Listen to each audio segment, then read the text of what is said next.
ఆ నియోజకవర్గం ఒకప్పుడు న్యూ డెమోక్రసీకి కంచుకోట, ఇప్పుడు బీఆర్ఎస్కు పెట్టని కోట. కానీ హఠాత్తుగా కాంగ్రెస్ కూడా దూసుకొచ్చి రణనినాదం చేస్తోంది. మరి అంతిమంగా విజేతగా నిలిచేది ఎవరు? పాత కాపులకే మళ్ళీ ఛాన్స్ ఉందా, లేక కొత్త నేతలు ఎవరికైనా ప్రజలు అవకాశం ఇస్తారా? ఇంతకీ ఆ నియోజకవర్గం ఏదో ఓసారి చూద్దాం.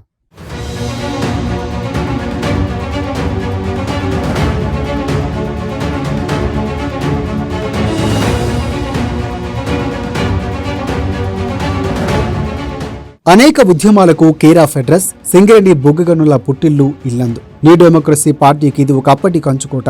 ఎన్నో ప్రజా ఉద్యమాలకు స్ఫూర్తినిచ్చిన నియోజకవర్గం 1952లో ఏర్పడింది. 2009లో నియోజకవర్గాల పునర్వ్యవస్థీకరణ తర్వాత ఇల్లందు నియోజకవర్గ ముఖ చిత్రం పూర్తిగా మారిపోయింది. ప్రస్తుతం ఇల్లందు నియోజకవర్గంలో మొత్తం 2,08,151 మంది ఓటర్లు ఉన్నారు. అందులో పురుషుల సంఖ్య 1,02,512 మంది కాగా 1,05,638 మంది మహిళా ఓటర్లు ఉన్నారు. ఒక ట్రాన్స్జెండర్కు కూడా ఇక్కడ చోటు ఉంది.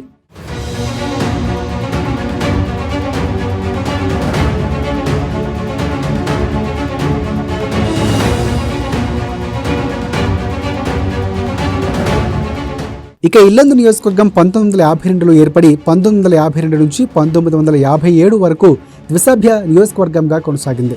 1952లో ఒక నియోజకవర్గంలో పీడీఎఫ్ పార్టీ గెలుపొందుగా మరొక దాంట్లో సోషలిస్టు పార్టీ జెండా ఎగురవేసింది. 1957వ సంవత్సరంలో ఒక దాంట్లో పీడీఎఫ్, మరో దాంట్లో కాంగ్రెస్ పార్టీ విజయం సాధించాయి. 1978 తర్వాత ఇది ఎస్టీ రిజర్వ్డ్ గా మారిపోయింది. ముఖ్యంగా 1978 నుంచి ఇక్కడ 5 సార్లు న్యూ డెమోక్రసీ విజయ డంకా మోగించింది. ఈ 5 సార్లు కూడా గుమ్మడి నరసయ్యనే గెలుపొందడం విశేషంగా చెప్పవచ్చు. ఇక 2009 డిలిమిటేషన్ లో గుండాల, కార్యపల్లిని వేరే సెగ్మెంట్లకు బదిలీ చేసి కామేపల్లి మండలాన్ని కొత్తగా చేర్చి ఇల్లందు నియోజకవర్గాన్ని ఏర్పాటు చేశారు. ఒకప్పుడు న్యూ డెమోక్రసీకి కంచుకోటగా ఉన్న ఇల్లందు నియోజకవర్గంలో ప్రస్తుతం ఆ పరిస్థితి అయితే లేదని చెప్పవచ్చు.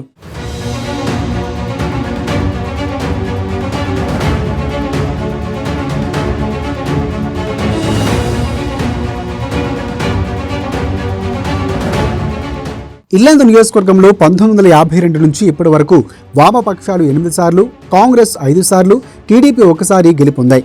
కానీ గులాబీ పార్టీ ఇప్పటి వరకు ఒక్క ఖాతా కూడా తెరవలేదు. తెలంగాణ రాష్ట్రం ఏర్పాటు తర్వాత 2014లో బానోత్తు హరిప్రియ నాయక్ టీడీపీ అభ్యర్థిగా బరిలో దిగారు. కోరం కనకయ్య హస్తం గుర్తుపై పోటీ చేసి గెలుపొందారు. అనంతరం కోరం కనకయ్య అధికార టీఆర్ఎస్ పార్టీకి జైకుట్టారు. 2018 ఎన్నికల నాటికి పరిస్థితి మారింది. కోరం కనకయ్య కారు పార్టీపై పోటీ చేయగా హరిప్రియ నాయక్ హస్తం గుర్తు నుంచి బరిలోకి దిగారు. ఈసారి హరిప్రియ పైచేయి సాధించారు. కాంగ్రెస్ అభ్యర్థిగా ఆమె గెలుపొందారు. అనంతరం ఆమె అధికార బీఆర్ఎస్ గూటికి చేరారు.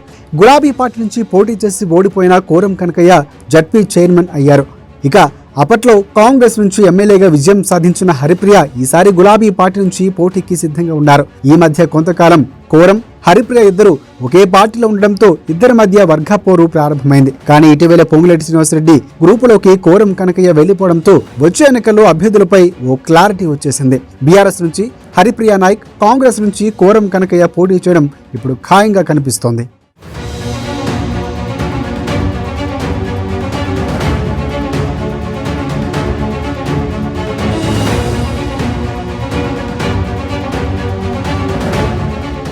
ఎన్నికలకు కొంత సమయం ఉన్నప్పటికీ అప్పుడే నియోజకవర్గంలో హరిప్రియ, కోరం వర్గాల మధ్య లొల్లి ముదిరింది. హరిప్రియ తీరుపై కోరం ఫైర్ అవుతున్నారు. ఇక ఆమె కూడా స్వలాభం కోసమే కోరం కనకయ్య పార్టీ మారని స్ట్రాంగ్ గానే కౌంటర్ ఇస్తున్నారు. బీఆర్ఎస్ అభ్యర్థిగా హరిప్రియ పోటీ చేయడం ఖాయమైన అధికార పార్టీ టికెట్ ను మరికొంతమంది కూడా ఆశిస్తున్నట్లు తెలుస్తోంది. దీంతో హరిప్రియకు కొంత ఇబ్బందికర పరిస్థితులు కూడా ఎదురవుతున్నాయి. ముఖ్యంగా హరిప్రియ భర్త హరిసింగ్ చుట్టూ వివాదాన్ని నెలకొంటున్నాయి.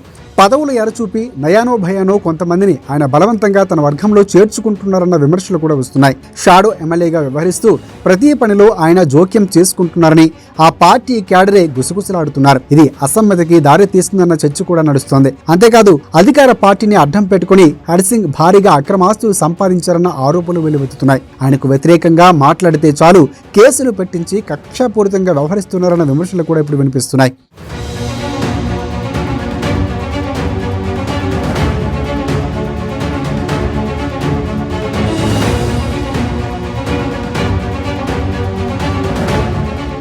హరిప్రియ నాయక్ భర్త హరిసింగ్ ఇష్యూను పక్కన పెడితే వ్యక్తిగతంగా హరిప్రియకు మాత్రం నియోజకవర్గంలో మంచి పేరే ఉంది. ముఖ్యంగా ప్రభుత్వ అభ్యర్థి సంక్షేమ కార్యక్రమాలు ప్రజలకు చేరువేయటంలో ఆమె కీలకంగా పనిచేశారన్న వాదన ఉంది. ఇవి కాకుండా ఎమ్మెల్యే హరిప్రియ సొంత నిధులతో విద్యార్థులకు కోచింగ్ సెంటర్లు ఏర్పాటు చేయడం విశేషం. ఇక నియోజకవర్గంలో 3.5 కోట్ల రూపాయలతో బస్సు డిపోను నిర్మించి రాత్రి సమయంలోనూ దూర ప్రాంతాలకు వెళ్లే సౌకర్యాన్ని కల్పించారన్న మంచి పేరు హరిప్రియకు ఉంది.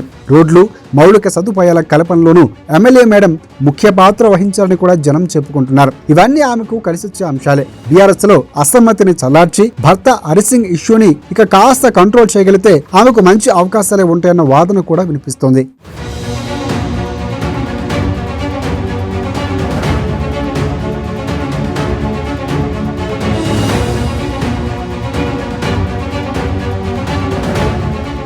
ఇల్లందులో మొన్నటిదాకా హరిప్రియ నాయక్ ఎదురులేదన్న మాట బలంగా వినిపించింది. కానీ కోరం కనకయ్య ఒక్కసారిగా రేసులోకి వచ్చేశారు. సరైన సమయంలో పొంగులేటి టీంలోకి జంప్ కొట్టి కాంగ్రెస్ అభ్యర్థిగా ముందు వరుసలో నిలిచారు. తన బలాన్ని రాత్రికి రాత్రే పెంచుకున్నారు. కనకయ్య ఒక్కరే ఉంటే ఆయన అంత బలమైన అభ్యర్థి కాదు. కానీ ఇప్పుడు ఆయన వెంట పొంగులేటి ఉండడంతో కనకయ్య బలం ఒక్కసారిగా పెరిగిపోయింది. హరిప్రియ నాయక్ గట్టి పోటీ ఇచ్చే పరిస్థితిని చేరుకున్నారు. అన్ని అనుకూలిస్తే హరిప్రియను ఓడించే సత్తా కూడా కాంగ్రెస్ తరఫున కోరం కనకయ్యకి ఉందన్న ప్రచారం ఇప్పుడు జోరుగా సాగుతోంది.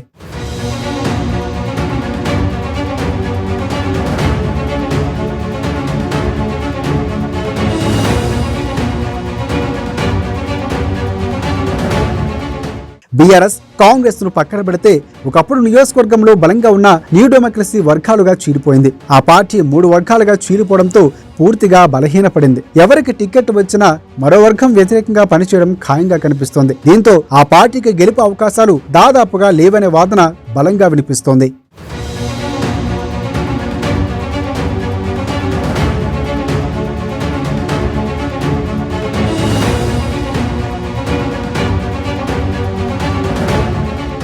ఇల్లందు నియోజకవర్గ ప్రజలు అభివృద్ధి, సంక్షేమం యాంగిల్లో హరిప్రియకు మద్దతిచ్చే అవకాశాలు ఎక్కువగా ఉన్నాయని విశ్లేషకులు అంచనా. కానీ పొంగులేటి ఫ్యాక్చర్ బలంగా పనిచేస్తే మాత్రం ఆమెకు కష్టకాలమే అని చెప్తున్నారు. పొంగులేటి ఇల్లందుపై ప్రత్యేక దృష్టి పెడితే మాత్రం కోరం కనకయ్యకు ఎక్కువగా అవకాశాలు ఉన్నాయని విశ్లేషకులు స్పష్టం చేస్తున్నారు. మరి ఎన్నికల నాటికి రాజకీయ ముఖ చిత్రం ఎలా ఉంటుందో, అప్పుడు పరిస్థితి ఇలానే ఉంటుందా లేక మారుతుందా అన్నదే వెయిట్ అండ్ సీ.